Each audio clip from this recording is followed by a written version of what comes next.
All rise.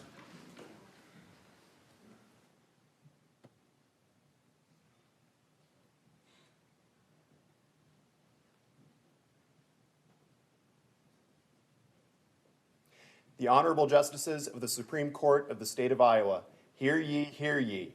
The Honorable Supreme Court of the State of Iowa is now in session. Thank you, everyone. Please be seated. This morning, we are going to have 4 different cases. One of them is set for non-oral. The case of Iowa Supreme Court Attorney Disciplinary Board versus Scott Johnson is hereby submitted without oral argument. Our first oral argument of the day is Belin versus Governor Reynolds and others, and it looks like everyone is ready to go. Okay, thank you. Mr. Wessan?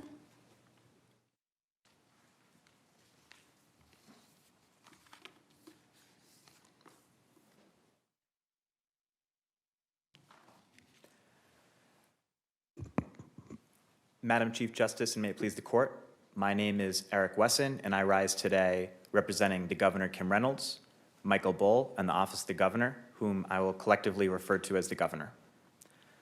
Ultimately, this is a straightforward case. Plaintiffs are 3 individuals and associated media entities who filed public records requests at the Governor beginning in April of 2020. In December of 2021, they sued seeking declaratory and injunctive relief for those records. About 18 days later, the Governor produced all of the responsive records as required under Chapter 22. She then filed a motion to dismiss, which the district court denied. Our request for interlocutory review followed, and after that, the plaintiffs filed an amended complaint. That initial motion to dismiss is what is properly before the court today. Standing documents that have been requested? Depends on the characterization. The governor's office turned over all of the documents that are properly requested under Chapter 22. However, in the amended complaint, there are now new allegations that some of the documents that were withheld or redacted were improperly withheld or redacted. That being said, that is not before the court today, which is dealing with the production of documents pursuant to those records requests beginning in April of 2020.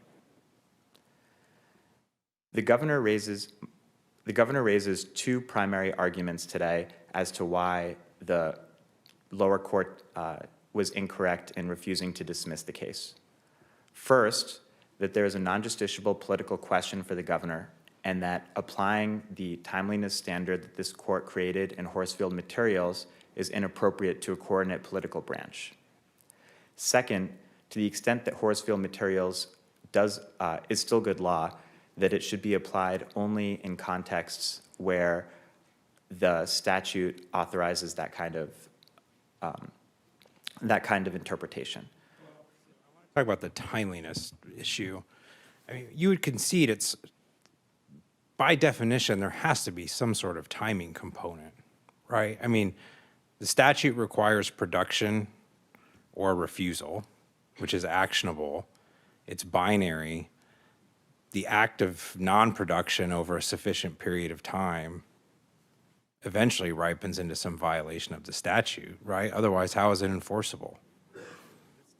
Actually has a complex and comprehensive scheme for what the proper remedy is in the event of a refusal. It is not clear on the text of the statute that there is any timeliness requirement. And in fact, the legislature is aware and has in other circumstances imposed timeliness requirements.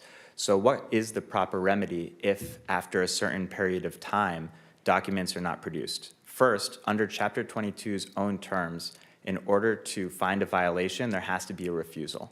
There was no refusal here, as is evidenced by the fact that the governor produced all of the responsive records. Let's just talk about the plain language of the statute, because you'll agree that the plaintiff's burden here is initially just to show it turns on the issue of refusal, correct? Okay. And in Horsfield, what we said in footnote 6 was that we think a refusal to produce encompasses a situation, whereas here a substantial amount of time has elapsed since the records were requested and the records have not been produced at the time the requesting party files suit. Are you saying basically that's wrong? That basically a sufficient amount of time, whether it's 18 months or whatever else, that can't amount to a refusal? The court doesn't need to reach that question about whether Horsfield Materials was wrong because of the other alternative routes to determine whether or not the governor failed on a timeliness claim.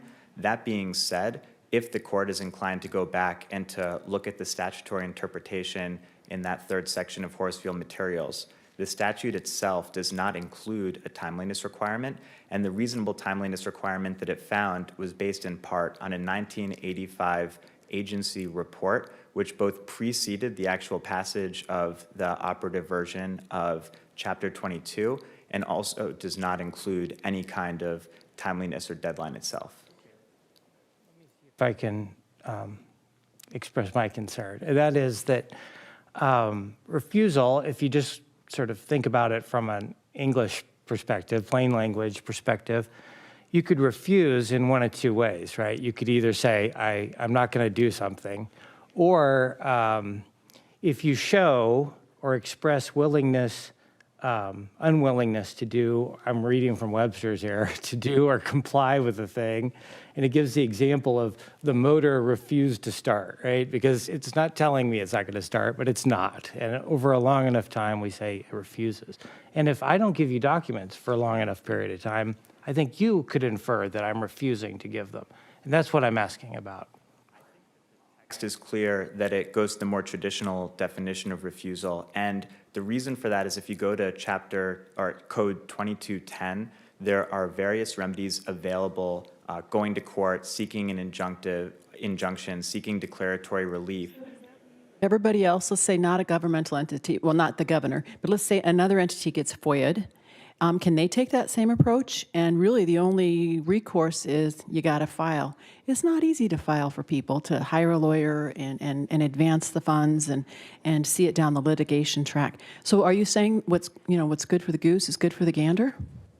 There are multiple approaches there. First is Section 2211, which codified those recommendations made by that earlier panel, which applies to agencies themselves. Then there's a question of whether or not the proper course of action is sort of what you said, going back to FOIA. And in the FOIA context, at least, the Eighth Circuit has interpreted it to find that there is not a timeliness or delay requirement. And then everybody else, once they learn about this case, if it ends up being that's the path that's taken, all they have to do is just give a cold shoulder, and it's going to force a lawsuit? I think that each governmental entity is acting in good faith and has necessary priorities in determining whether or not and how they're going to comply with all of their responsibilities. When it comes to an undue delay, for many potential requesters, the requests they make under Chapter 22 is a very high priority to them, and they want those resolved as quickly as possible. Sometimes a governmental entity is going to have different priorities and will prioritize differently. And so is it your position that there has to be an affirmative refusal and not merely just a non-response? Yes, and that Case here where a suit's filed and the legal custodian didn't produce the records and you try to prove a violation at trial, and then the custodian can just say, well, we haven't refused, we just haven't produced yet. And so what you're saying is, at the time of trial, as long as there's not an affirmative refusal, there's no violation. the text of the statute says, but more importantly, there are ameliorative acts that could happen in court prior to that trial. For example, Go to court. You just said ameliorative action in court. What can someone do and not have to hire a lawyer to make it happen? to avoid hiring a lawyer, an individual requester can try to clarify a timeline. They can say, can you turn this over in a certain period of time?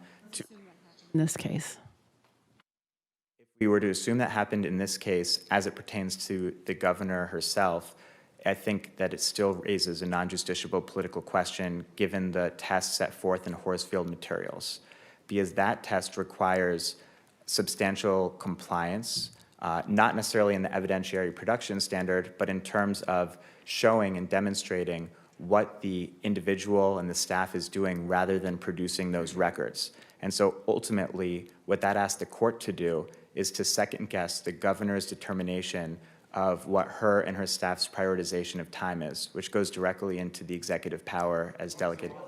Unique to this statute.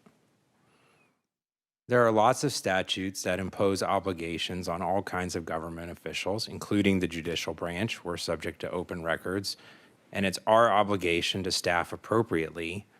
And there's no defense to the statute that we're busy or that we don't have the budget or we've chosen to spend our money on other things. We have a statutory obligation. So I don't understand what's so unique about open records that you get to assert a privilege for noncompliance. There's certainly no privilege for noncompliance, and at no point is the governor claiming that she is exempt from Chapter 22.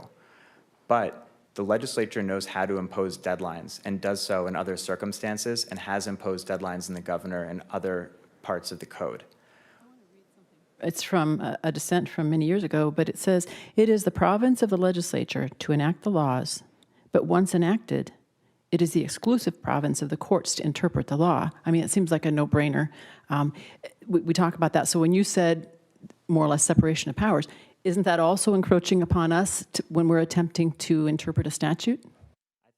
To this court's case in Dwyer helps to illustrate the limits of that statement, which is not that the judiciary does not have the ability to judge and interpret statutes, but when interpreting a statute goes to the core of one of the other two coordinate branches of government, that often raises a non-justiciable political question that is inappropriate for the court to weigh in on. For one of the 6 factors in the test.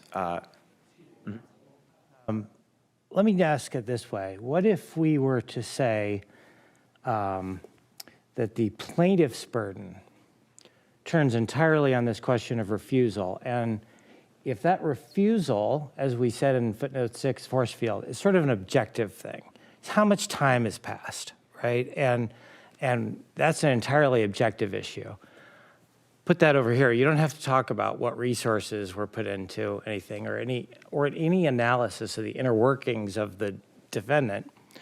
So then that's the plaintiff's burden. And then as I read the statute, then there's a shifting of the burden to the governor's office to show compliance. And it seemed like we could read Horsfield to say, well, one way to deal with that would be to show substantial compliance.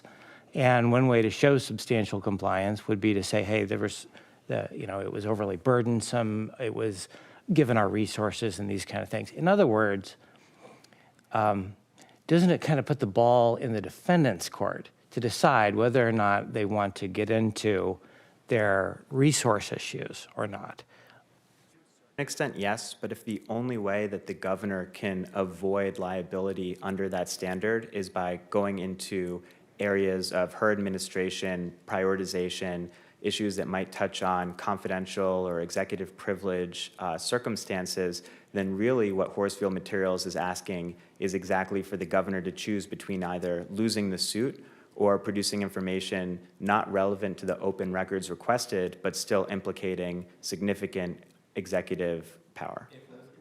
Implicated, what obligation does the governor have under 2210-4 to initiate suit to get an opinion about the legality of refusal? As I read this, it says, ignorance of the legal requirements of this chapter is not a defense. With respect to questions regarding copying or refusing to allow the examination of copying of certain government records, then the custodian has an obligation to come to court and say, I'm at some sort of legal impasse or an impasse for non-production, and I want an opinion on this. But that wasn't done here. Here, because it shouldn't be necessary as the governor complied with the request by ultimately turning over the records. And I also think it's worth highlighting that this statute has been amended multiple times since its initial passage in 1986, and that those amendments recognize the change in circumstances with now there being electronic records, records that are more difficult to collect and collate, and even on the attachments, the original complaint, it's possible to see that trying to determine who exactly is responsible for records, figuring out where those records are, is itself an incredibly complicated endeavor. And when the understand why requests made in April of 2020 were not turned over until suit was filed 18 months later, and once suit's filed, they're turned over in a couple weeks. During the COVID-19 pandemic, there was a significant increase in the number of Chapter 22 requests, as well as many other standard events that the governor and her staff had to deal with on a day-to-day basis. That the governor did suspend part of Chapter 22. You know, obviously when government offices are closed, a citizen can't come in and ask to copy records. But I don't recall any emergency proclamation that suspended the obligation to respond to requests for electronic records. Why not? Because the governor intended and intends on responding to all of the Chapter 22 requests, and because there was not a timeliness requirement, there wasn't a need to suspend the electronic requirement. And I believe that's my time. Thank you. I just have one more question. I want to make sure I understand what you think the remaining issues are, depending on how we agree with you and where we don't agree with you. Because it seems like that there are two kinds of basic claims that are being made. One is insufficient production, and then the other is the delayed production. And in the insufficient production category, you're saying the request for production, what you've actually given up, that issue is moot from your perspective. But there's the remaining issue of sort of ancillary remedies as far as attorney fees or anything relating to those documents. And that's still something that would have to be resolved below, I think. But you can respond. And then as for the documents that were withheld, that definitely has to be addressed below, I believe. Am I right so far? Withheld documents and redacted documents are going to have to be addressed below regardless in conjunction with this amended petition. When it comes to the timeliness claim, the court can go multiple ways, whether it goes on finds political question or whether it finds that for various reasons the Horsfield Materials case did not properly consider mootness at the time, which makes sense given the many complicated and important issues in that case, or its applicability specifically to electronic records under Section 22.3A, as well as potentially Horsfield Materials' lack of reliance on the text itself, creating an atextual rule. As far as the delayed production goes, it feels like there are two separate issues in the briefing that are brought out. One is sort of the delay in producing versus actually delay in designating as confidential. I see those kind of as two different issues discussed in the briefing. Could you just address that briefly? Were addressed in the briefing, although the latter issue with the 20-day seems to have been largely abandoned by the time we got to the appeal. I believe that a proper characterization as that 22.84D argument is that it's indicative of, that the plaintiffs are contending that that's indicative of failure to comply with the timeliness requirement. But as Horsfield Materials itself said, it limited that specific 20-day provision to the terms of that subsection, and it declined to extend it further. And I don't think the court should extend it further here today. Okay, thank you.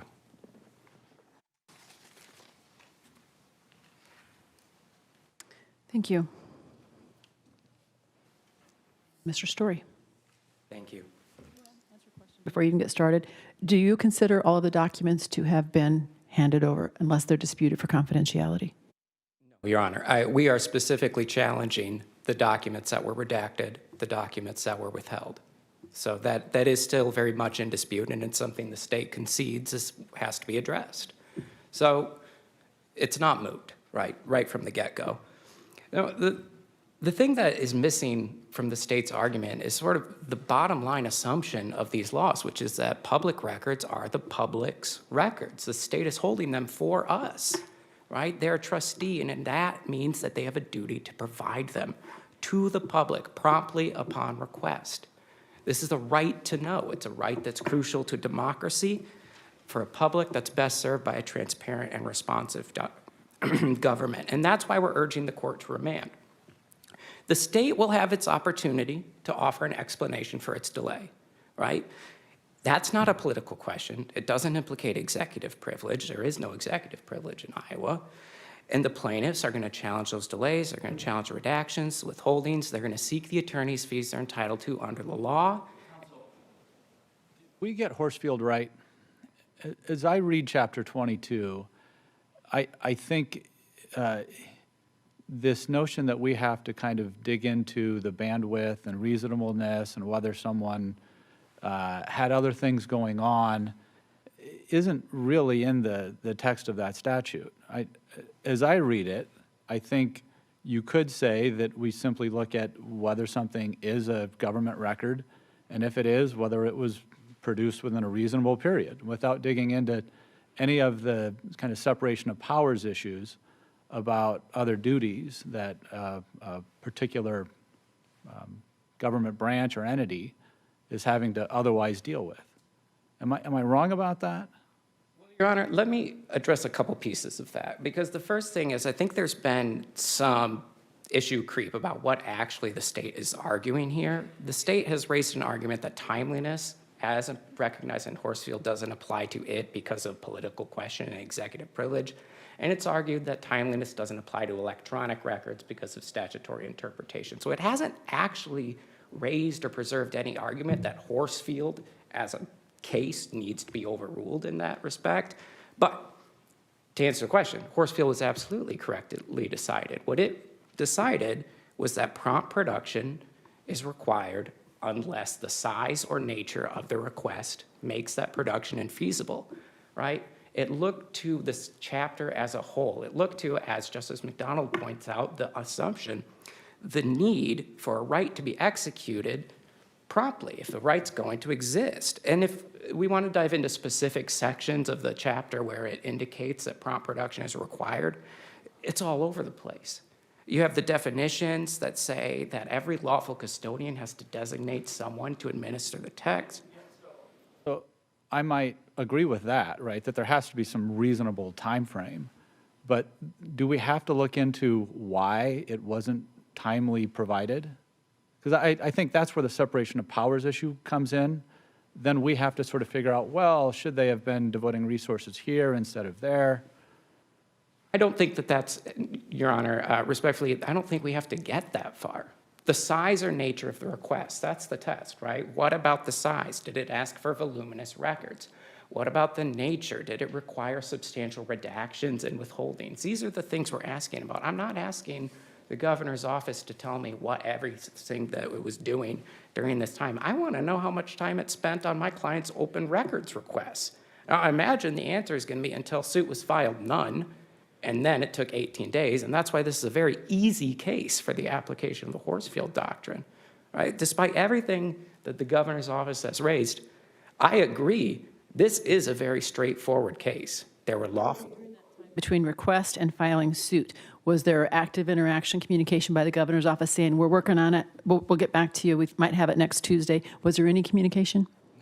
Oh, Your Honor, and that is the problem. Now, there was a couple responses that after numerous follow-ups where, yeah, we've received your record, thanks, you know, we're looking at it. Never did the governor's office reach out and say, look, we're really busy. We've got a pandemic going on, we need some more time. Look, you're asking for a lot of stuff, give us some more time.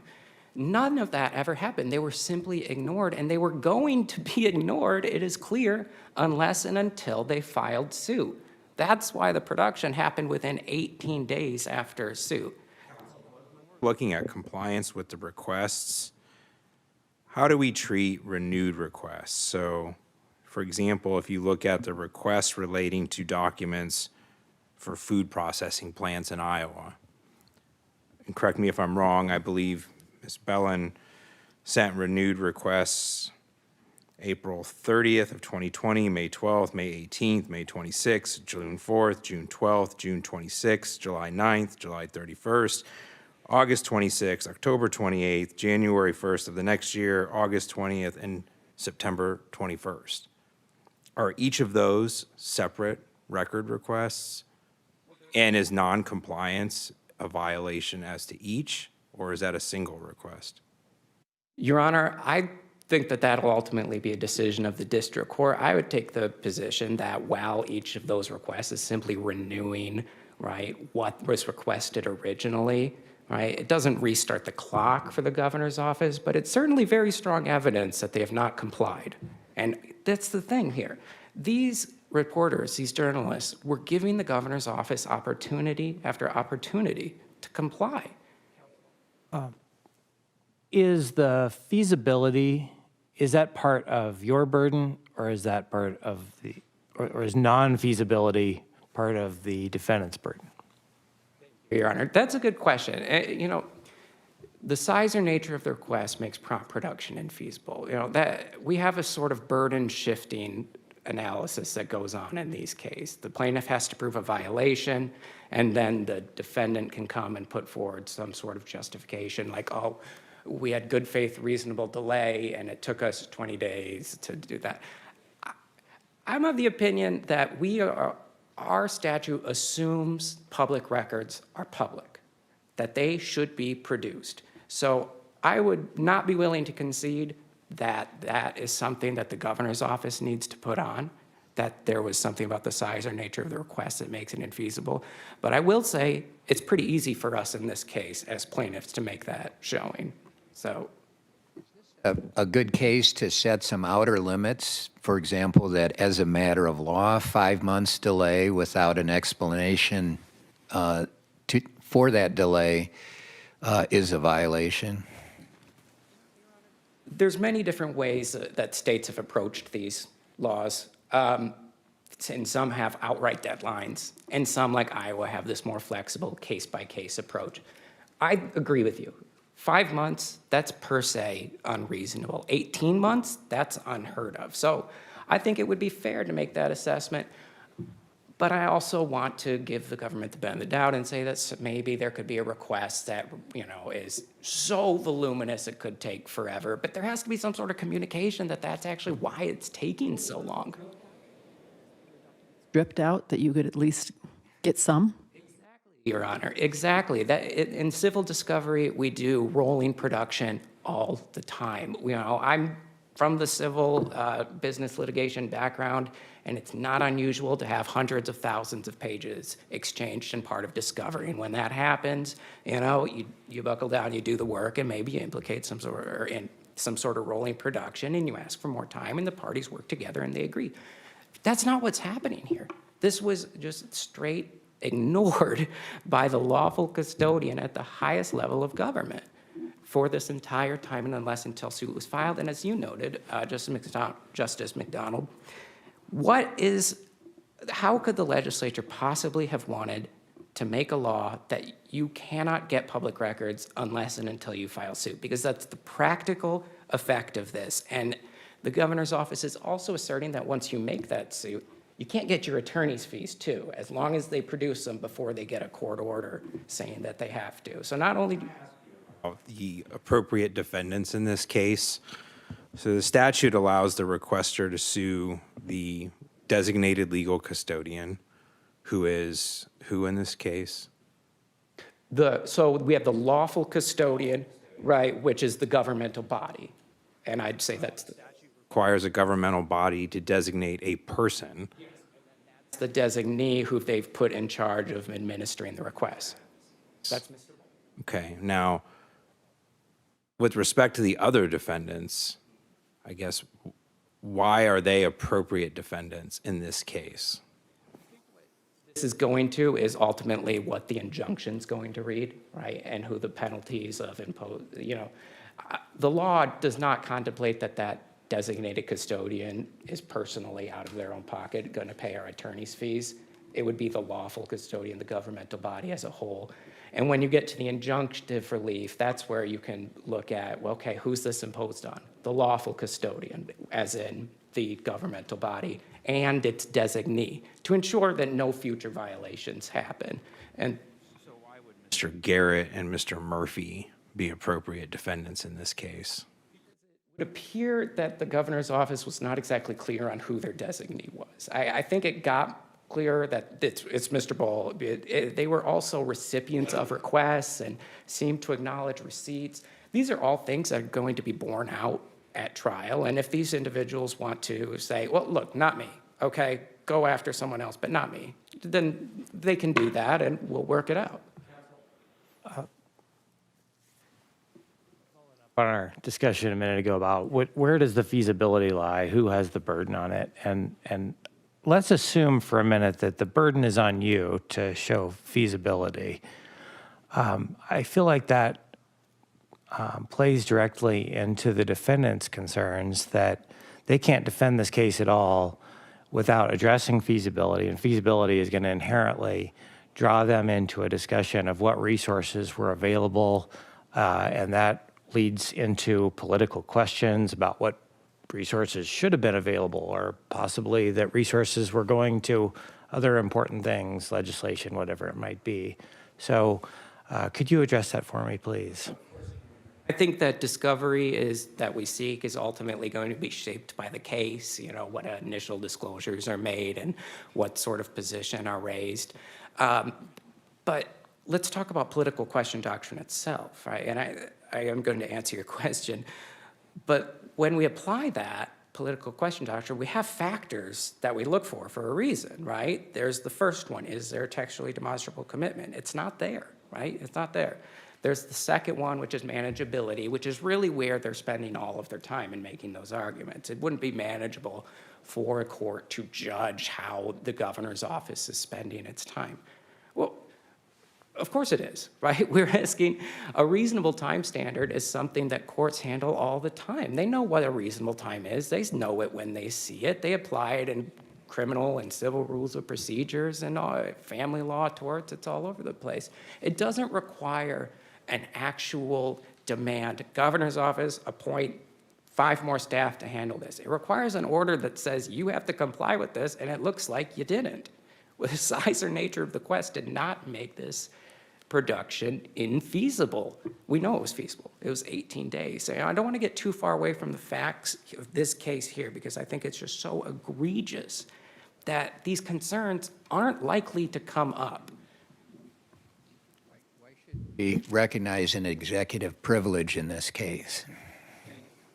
As for executive privilege, if there is one in Iowa, it does not apply here. Executive privilege in the places it's been recognized goes to specific identifiable communications. The governor's office isn't defensively withholding some records from production based on an assertion of executive privilege. They've asserted the existing statutory exemptions under open records. We've not gotten into discovery where they have asserted executive privilege bars us from retrieving documents. Maybe at that point we could bring it up, but this is not the case at this stage to recognize an executive privilege. As a concept, it's simply inapplicable. Now, if you're asking me whether I think we should have an executive privilege in Iowa, I generally think not as well, but we could get into that later, or maybe when it comes back up. On that, but if there is one under the Nixon case, for example, wouldn't it be a qualified privilege? Could the governor's concerns about privacy or state secrecy or things like that be addressed by an in-camera review by the trial judge? Absolutely. In every jurisdiction that recognizes this, all of them, they reject an absolute privilege. The governor does not get to decide what information is subject to the privilege. It gets to identify documents, assert privilege, and then it goes to the district court to do that in-camera review. Now, as for the Nixon test, there is one problem with it that, I'd really like to finish up this, if I may, Madam Chief Justice. Question, go ahead. The burden shifting. When it comes to Open Records Act, there should be no burden shifting. The plaintiff is entitled to the records. They're not able to show a specific need for them. If they haven't seen them, it's simply inapplicable in that context, and many state courts have agreed with that and taken that approach. So were this court to adopt Nixon, I would urge it to adopt it in a more limited, qualified fashion. Thank you. Well, unless there are no further questions, we respectfully request this court to affirm the judgment of the district court, send this case back down for further proceedings. Thank you, Your Honors.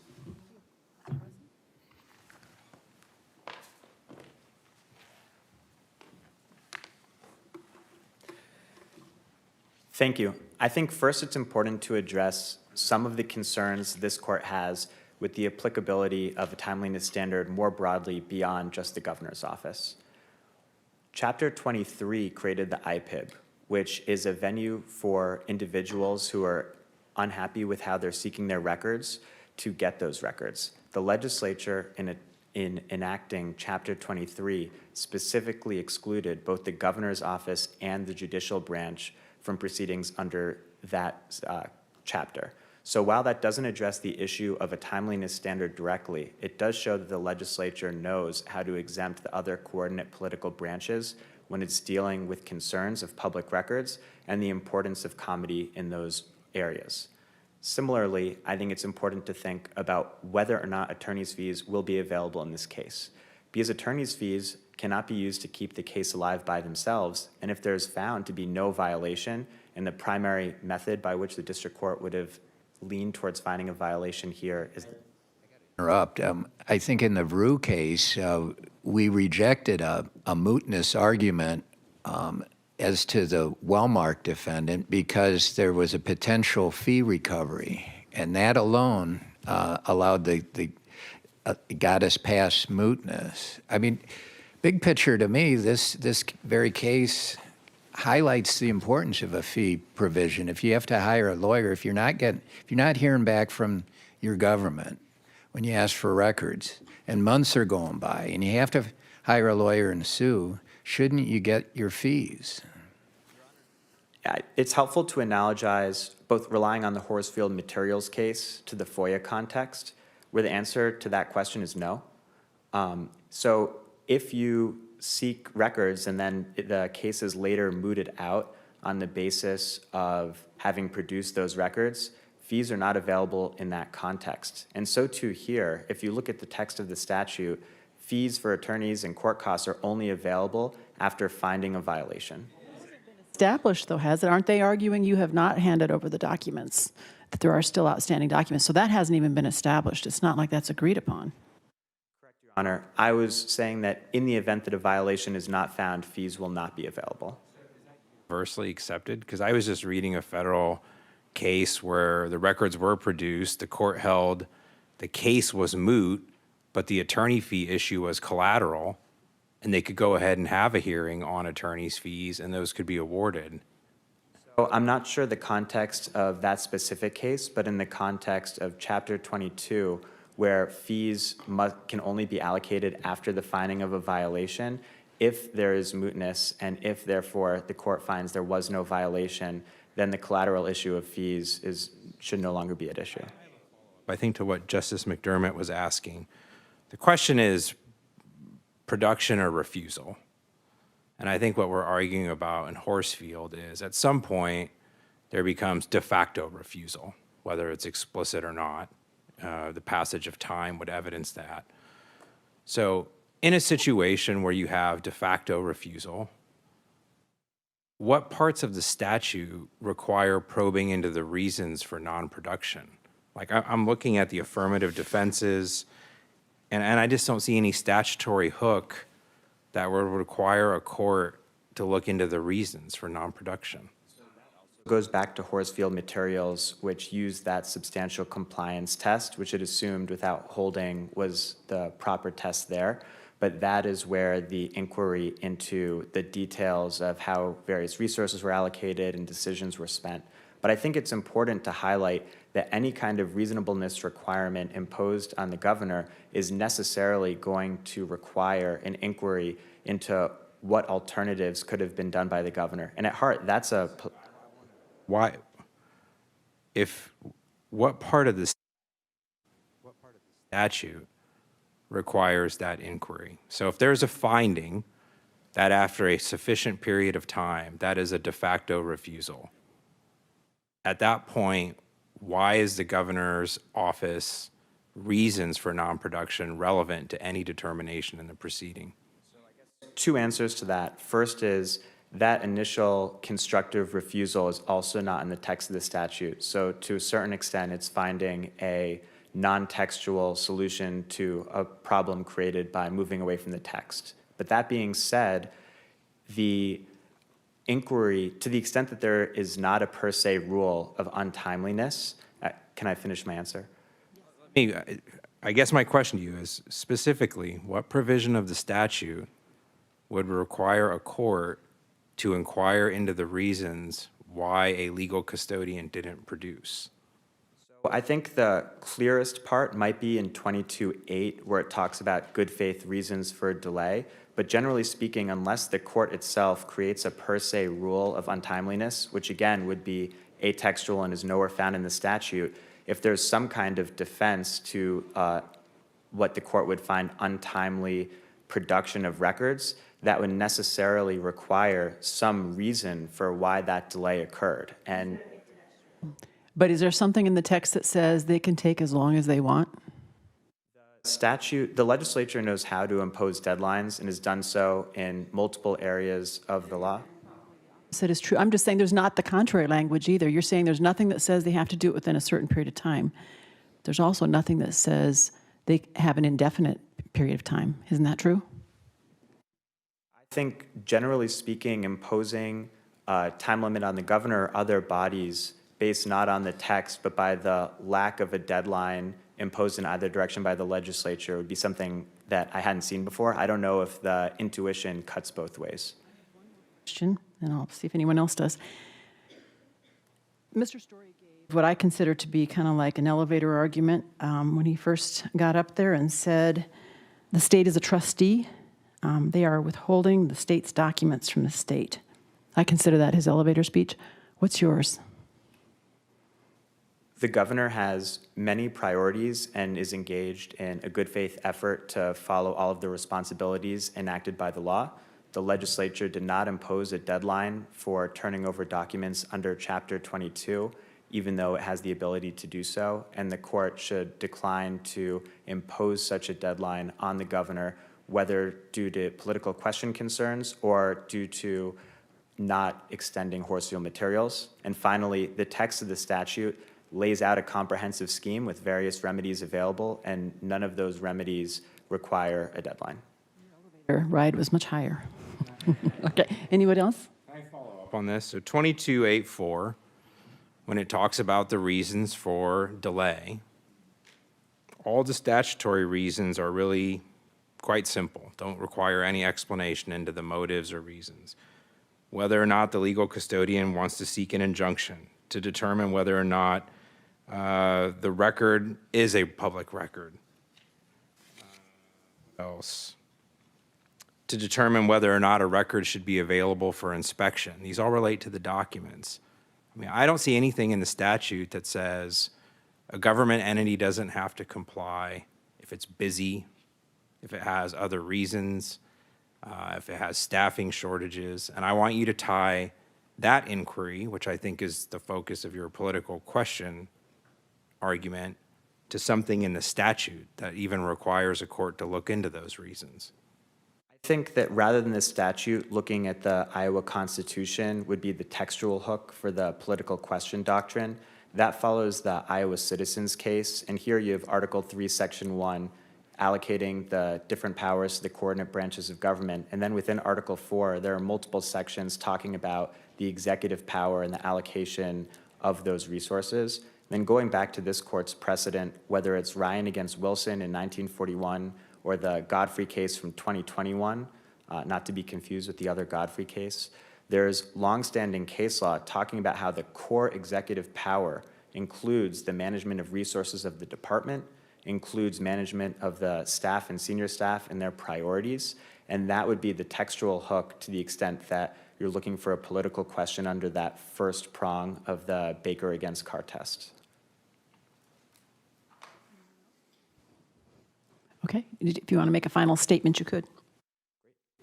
The court should reverse the dismissal, or should reverse the lower court. It should find that there is no timeliness requirement as applied to the governor, whether due to the political question doctrine, the desire not to extend Horacefield materials to the governor, or because Horacefield materials itself was wrongly decided. Thank you very much. Versus Governor Kim Reynolds and others is hereby submitted.